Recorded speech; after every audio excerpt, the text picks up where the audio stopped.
दोस्तों मुझे अक्सर ये मैसेज आता है कि सर मैं cybercrime.gov.in पर कंप्लेन नहीं कर पा रहा हूँ या मेरा कंप्लेन करने के बाद भी रिपोर्ट पेंडिंग है या रिजेक्ट हो गया। यहाँ तक कि हमारे थाने में भी बहुत सारे लोग ऐसे आते हैं जो सही तरीके से कंप्लेन नहीं कर पाते और जिसके कारण उसका कंप्लेन रिजेक्ट हो जाता है या बैंक रिजेक्ट कर देता है और उनका पैसा होल्ड नहीं हो पाता है। तो आज हम ये जानेंगे कि cybercrime.gov.in में सही तरीके से कंप्लेन कैसे करें ताकि बैंक और पुलिस दोनों मिलकर हमारे पैसा को होल्ड कराए और हमको रिवर्ट करवा दे। कंप्लेन करने से पहले आप अपने पास डॉक्यूमेंट्स को कलेक्ट कर ले, जैसे इंसिडेंट डेट और टाइम, इंसिडेंट डिटेल, एक आईडी प्रूफ, आपका बैंक अकाउंट नंबर या यूपीआई आईडी, 12 डिजिट का ट्रांजैक्शन आईडी या UTR number, date of transaction, fraud amount और कुछ evidence. Bank account number, UTR number, transaction date या फ्रॉड अमाउंट, ये चारों चीज आपको बैंक स्टेटमेंट में मिल जाएगा। पहले हम देखेंगे बैंक स्टेटमेंट यूज करके कैसे कंप्लेन करते हैं, फिर हम लोग जाएंगे कि यूपीआई से कैसे कंप्लेन कर सकते। तो चलिए मैं स्क्रीन शेयर ऑन करता हूँ। सबसे पहले आपको यहाँ पे टाइप करना है cybercrime.gov.in। अब ये पोर्टल लोड होगा। पोर्टल खुलने के बाद यहाँ पे सबसे पहले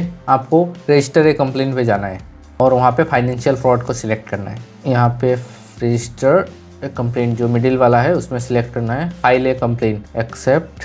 यहाँ पे लेफ्ट साइड में देखिए ये कुछ जानकारी आपको मांगेगा, जैसे कब हुआ इंसिडेंट और इंसिडेंट का details, soft copy of national ID, voter Aadhaar, pan card. In case of financial fraud जब हुआ तब आपको बैंक का नाम, 12 डिजिट का ट्रांजेक्शन आईडी, आपका account number, date of transaction, fraud amount और सॉफ्ट कॉपी और कुछ एविडेंस अगर हो तो सबसे पहले हमको राइट साइड में आ जाना है। यहाँ पे जो है अगर आप पहली बार यहाँ पे आए हैं तो आपको पहले रजिस्टर करना पड़ेगा। तो यहाँ पे इसमें क्लिक करते हैं और यहाँ पे पहले हम अपना स्टेट सिलेक्ट करते हैं, जैसे मेरा है असम, आप लोगों का सिलेक्ट करके फिर वहाँ पे अपना ईमेल आईडी डाल दीजिए और उसके बाद यहाँ पे नीचे अपना मोबाइल नंबर डालिए और गेट OTP पे क्लिक कीजिए। फिर ये करने के बाद आपके मोबाइल पे एक OTP आएगा।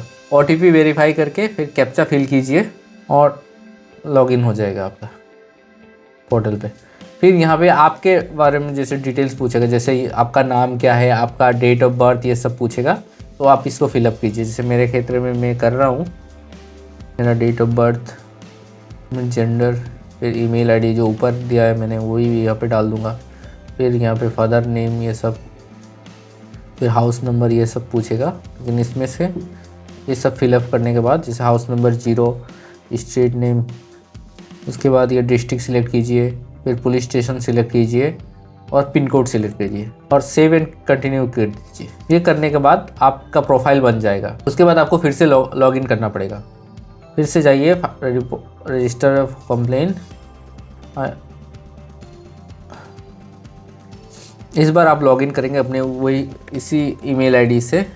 OTP एक आएगा मोबाइल पे, वो हमको देना है और कैप्चा फिल करके हमको लॉगिन कर लेना है। फिर पोर्टल खुल गया हमारे पास। सबसे पहले ये हमको आ जाना है, मैंने पहले बोला आपको बैंक स्टेटमेंट सबसे इम्पोर्टेंट है। अगर बैंक स्टेटमेंट ना हो तो भी आप कंप्लेन कर सकते हो, लेकिन अभी हम पहले देखेंगे कि हम बैंक स्टेटमेंट रहते ही पहले कैसे कंप्लेन कर सकते हैं। तो यहाँ पे कैटेगरी में हो गया फाइनेंशियल फ्रॉड। फिर ट्रांजैक्शन कैसे क्या हुआ है, हमारे क्षेत्र में UPI से हुआ, आपके क्षेत्र में NEFT कुछ भी हो सकता है। तो सबसे पहले हम आ जाएंगे UPI रिलेटेड फ्रॉड्स। और यहाँ पे देखिए सबसे इम्पोर्टेंट एक चीज़ है, हैव यू लॉस्ट मनी है।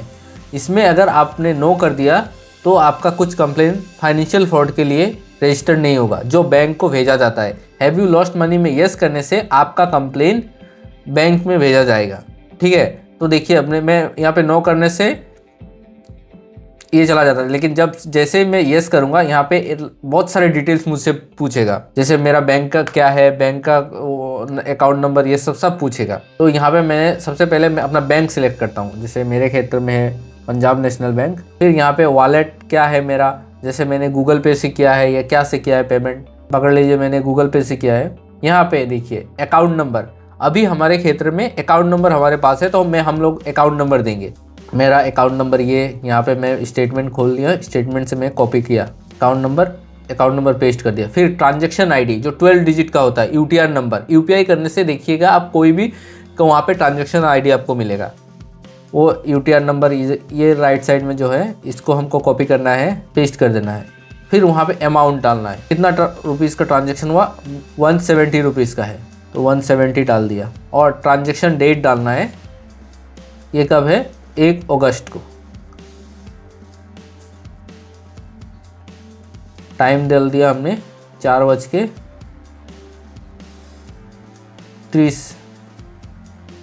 फिर यहाँ पे सेव पे एक है, वहाँ पे हमको क्लिक करना है।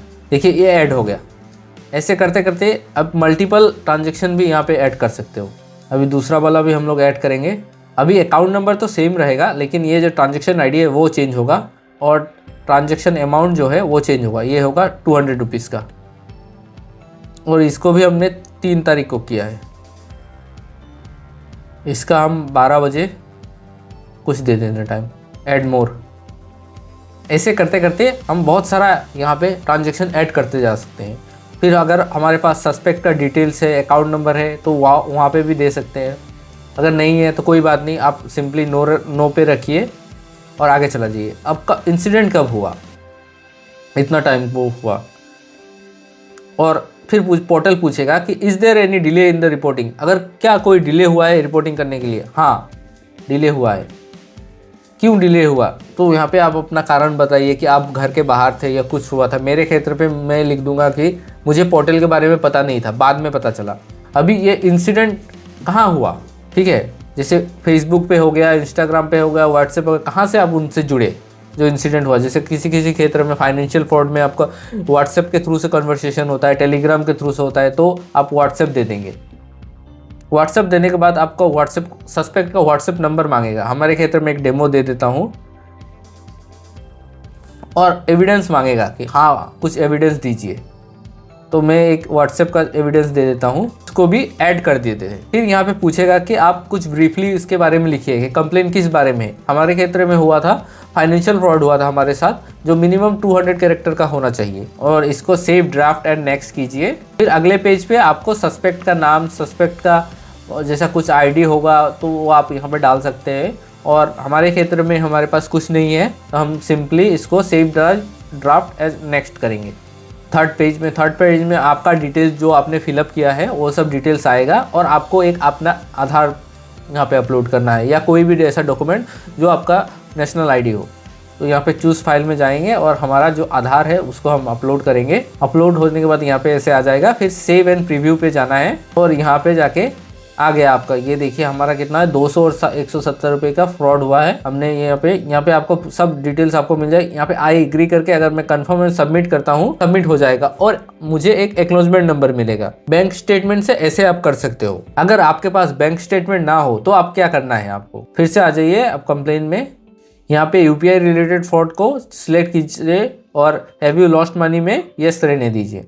फिर यहाँ पे मैं बैंक वॉलेट मर्चेंट यहाँ पे मैं गूगल पे दूंगा, और अकाउंट नंबर के जगह पे मैं अपना यूपीआई आईडी दूंगा। देखिए यूपीआई आईडी भी आपको मिल जाएगा। अगर आपने किसी को पेमेंट किया है तो यहाँ पे देखिए फ्रॉम जो है ना, वहाँ पे आपका यूपीआई आईडी आपका लिखा हुआ होगा, ये देख लीजिए, ये यूपीआई आईडी हो गया। फिर सेम ट्रांजेक्शन आईडी भी यहाँ पे है, 12 डिजिट का होता है। मैं यहाँ पे 12 डिजिट का ट्रांजेक्शन आईडी दे देता हूँ, 1 2 3। फिर मैं अमाउंट दूंगा यहाँ पे, और डेट ऑफ ट्रांजेक्शन, ये जो डेट है यहाँ पे उसको हम लोग फिलअप करेंगे। ये जैसे 1 तारीख नवंबर का हो गया, और टाइम देना है, और इसको सेव कर देंगे। ये देखिए हम सेव हो गया सेम। और जैसे मान लीजिए हमारे पास और एक है यूपीआई आईडी, तो ये उसको भी हम लोग नहीं किया, ये हमारा यूपीआई आईडी सेम होगा, बस ट्रांजेक्शन चेंज हो जाएगा। और ये डेट भी जैसे हमारा सेम डेट पे भी हो सकता है, अगले डेट पे भी हो सकता है। अमाउंट को हम जैसे यहाँ पे 96 रुपीज़ है, तो 96 दे देते हैं, और यहाँ पे ऐड मोर कर देते हैं। सेम सस्पेक्ट का डिटेल्स अगर हमारे पास है तो हमको यस करना है, नहीं है तो नो करना है, और सेम प्रोसेस रहेगा जैसे हमने पिछले बार किया है। फिर सेव एंड ड्राफ्ट, और यहाँ पे अगर मैं ये एग्री करके कन्फर्म एंड सबमिट में क्लिक कर देता हूँ तो मुझे एक एक्नॉलेजमेंट नंबर मिल जाएगा। फिर उसके बाद आपको क्या करना है, वो एक्नॉलेजमेंट नंबर लेके एक एप्लीकेशन लिखना है। सर मेरे साथ क्या हुआ, वहाँ पे पूरा ब्रीफली लिखना है। वो सब लेके आप नज़दीकी साइबर थाना या नज़दीकी थाना या डिस्ट्रिक्ट का जो हेडक्वार्टर होता है, वहाँ पे कोई सर्वर सेल होता है, उनके पास जाइए और वो सबमिट कीजिए और उनको अपना प्रॉब्लम बताइए। फिर आपका एक आईओ असाइन किया जाएगा जो आपका केस को इन्वेस्टिगेशन करेगा। कुछ दिनों बाद आप आईओ से जाके फिर से मिल सकते हैं कि सर मेरा जो कंप्लेन किया था उसका एक्नॉलेजमेंट नंबर ये है, उसका कुछ होल्ड हुआ है क्या नहीं। अगर होल्ड हुआ है तो वो सर आपको बता देंगे कि आपका होल्ड हुआ है, और फिर आप आगे का प्रोसीजर वहाँ से फॉलो करके उनके साथ वो पैसा अपने अकाउंट में वापस ले सकते हो। पर याद रखें, ये सब एक प्रोसेस से होके गुजरना पड़ता है आपको। अगर आप सही तरीके से कंप्लेन ना करो तो ये आपका पैसा भी कभी होल्ड नहीं हो पाता है। तो आज के लिए इतना ही। जय हिंद, जय भारत।